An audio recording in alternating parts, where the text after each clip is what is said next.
Hey, I'm Pat K. I'm a travel photographer based in Sydney, Australia, and I make videos on the creative process. I'm also terrible at keeping videos short, so here's my best attempt at sharing with you 5 beginner photography mistakes that I see people make all the time in just 5 minutes or less. Let's dive straight in. Number 1, too many elements in your composition. I used to be guilty of this in the past, but it's a good idea to learn that it's your job as a photographer to deliberately choose every single element within your compositions. The faster you realize that, the faster you'll get better.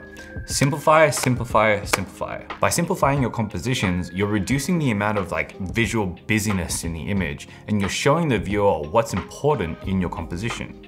This is a really important device and technique to be able to storytell with your images. Number 2, going too hard on the shutter.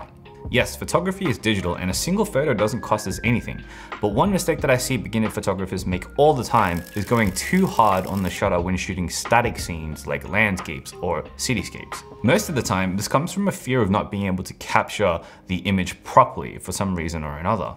But what I've found to be more helpful is just to slow down, compose yourself, breathe, and then compose your image before taking the shot. And that way you won't hold onto the button all the time with fear of not being able to capture it properly. Plus, you won't have the massive hard drive bloat of having to deal with multiple duplicates of the same image in the same scene. Slow down. Be intentional with your shots and you'll find that you'll get better and luckier with every deliberate shot that you take. Number 3, blurry images. Okay, let me just burst the bubble for you. 99.95% of the time, blurry images are not artistic. Unless you're doing specific techniques to make blurry shots, such as panning, or say you're going for a certain visual aesthetic, most of the time, if you take a blurry shot, it's probably a mistake. And that's fine, right? Just own up to it, take a look at it, analyze it, and then see if you can fix it next time. To always ensure that your images are sharp every single time, look out for these 3 things. The first one, having a fast enough shutter speed.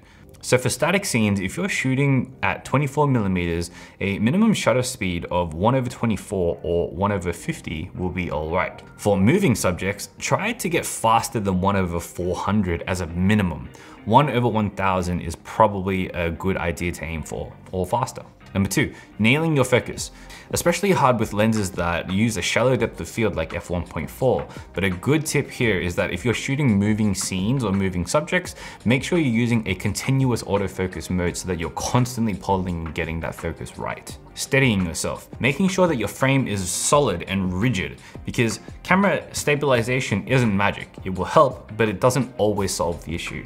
Make sure that you're slowing down and composing yourself before you're getting the shot. Number 4, over-edited or under-edited images. Just because photo editing software such as Lightroom can do all the things, doesn't necessarily mean that you need to go ham on the edits. Watch out for things like over-editing, because over-editing can be very noticeable and look very amateur very quickly. Pull back on the clarity, pull back on the oversaturation, pull back on the over-contrast, pull back on the crazy colors. You want your images to look edited, sure. But you want the edits to be subtle enough such that it gives the image room to breathe and room to tell the story. Less is more when it comes to editing, and editing should only be 20 to 40% of your overall workflow when it comes to straight photography anyway. Conversely, too little editing is a problem as well. When you don't fix things like contrast and basic exposure and basic colors, images tend to look flat and dull. Yes, you should be shooting in RAW all the time, but RAW doesn't necessarily mean pure, but that's another topic for another time. Number 5, photography is not about the gear. Sure, there are things that good gear allows you to do, don't get me wrong, but the art of photography, the craft of photography is about vision, not gear. It's about how you see the world as a photographer. It's about how you're able to distinguish qualities of light in the field. It's about how you're able to pick out compositions in seemingly boring places. It's about how you translate your vision and whatever is in your mind's eye onto the camera itself. When you learn the art of visual language and you apply it to your photography, you can pick up any camera and make it work.